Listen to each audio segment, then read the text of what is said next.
नमस्कार, all India news मध्ये आपलं सहर्ष स्वागत. मी नजीर मुलानी, ऑल इंडिया न्यूज. नमस्कार, मुलांनी ऑल इंडिया न्यूज मध्ये आपलं सहर्ष स्वागत. मी आज वसई येच प्रभाग समिती वसई ठेशट या ठिकाणी आलो आहे. महाराष्ट्र नवनिर्माण सेनेचे वसई शहर वेस्टचे सचिव सुजित आंग्रे साहेब बसलेत. आज अमर उपोषणासाठी बसलेत.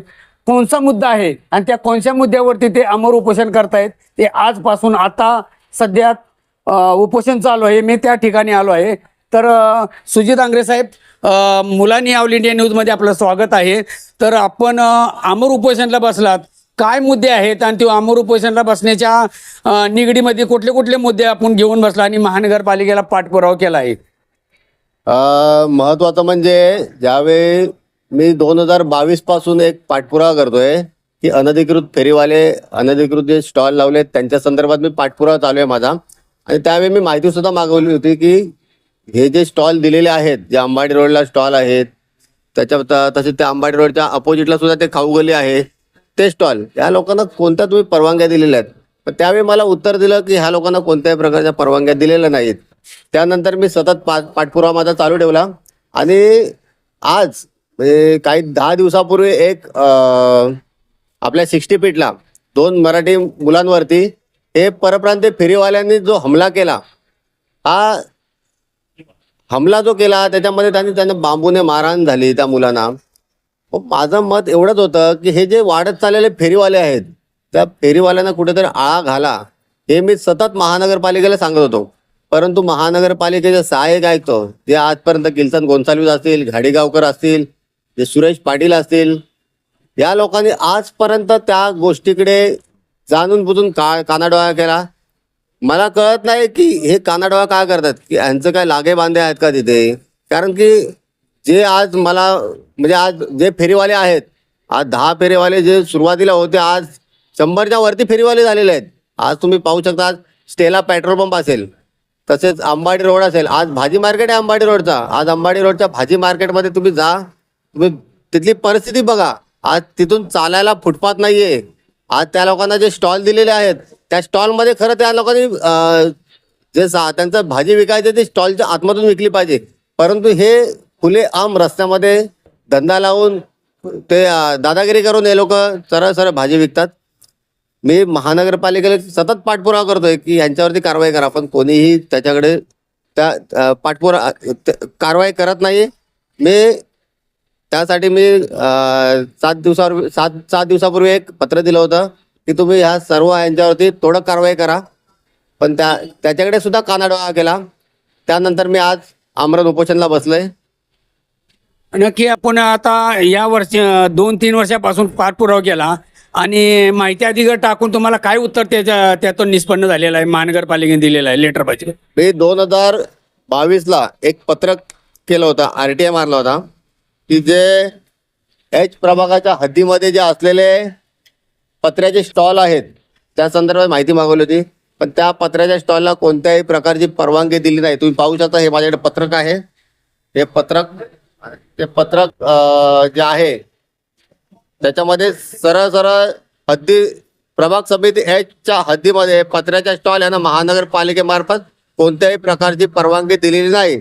सबब सदरची माहिती निरंतर आहे, असं हे किल्सन गोन्साल्विस, त्यावेळी सहाय्यक आयुक्त किल्सन गोन्साल्विस होते आणि त्यांनी हे पत्रक काढलेलं आहे. त्याच्यानंतर हातगाड्यांना सुद्धा मी परवानगी विचारलं की हातगाड्यांना कुठल्या परवानग्या दिल्या आहेत का तुम्ही?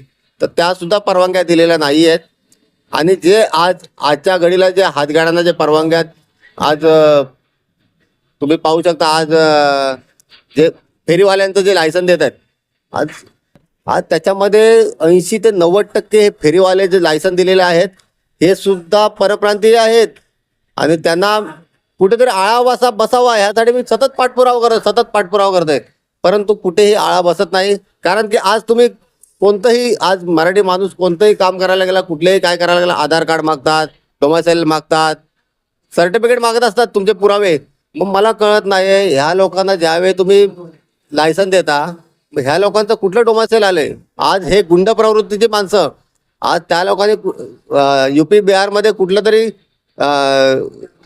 हे गुंड प्रवृत्त गुंडगिरी करून ह्या ठिकाणी आलेले असतात, फरार झालेले असतात.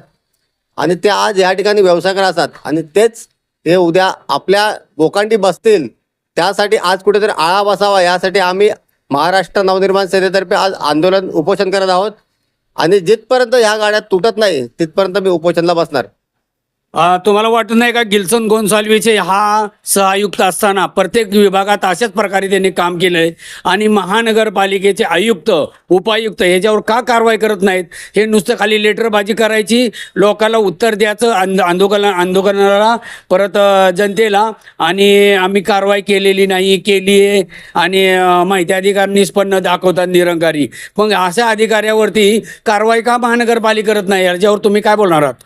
कसं आहे, गिल्सन गोन्साल्विस हे त्यावेळी खरंच बघायला गेलं तर खूप मुजोर अधिकारी होते, मुजोर सहाय्यक आयुक्त होते. त्यांच्याबरोबर माझे 2 वेळा वादविवाद सुद्धा झाले की मी त्यांना दरवेळी बोलायचो की साहेब तुम्ही याच्यावरती कारवाई करा, तुम्ही स्वतः लेटर दिलेलं आहे, तुम्ही याच्यावरती कारवाई करा. पण ते दरवेळी मला उडवाउडीची उत्तरं देत होते आणि अशा भ्रष्ट अधिकाऱ्यांवरती खरंच कारवाई झाली पाहिजे होती. परंतु आज ते सेवानिवृत्त झालेत. मी महानगरपालिकेच्या आयुक्त साहेबांना आणि महापौर जे आहेत त्या महापौर साहेबांना विनंती करतो की याचे जे भ्रष्ट अधिकारी जे भरलेले आहेत महानगरपालिकेत त्यांच्यावरती तुम्ही कारवाई करा. आज या ठिकाणी असले सुरेश पाटील हे सुद्धा मुजोरी करणारे अधिकारी आहेत.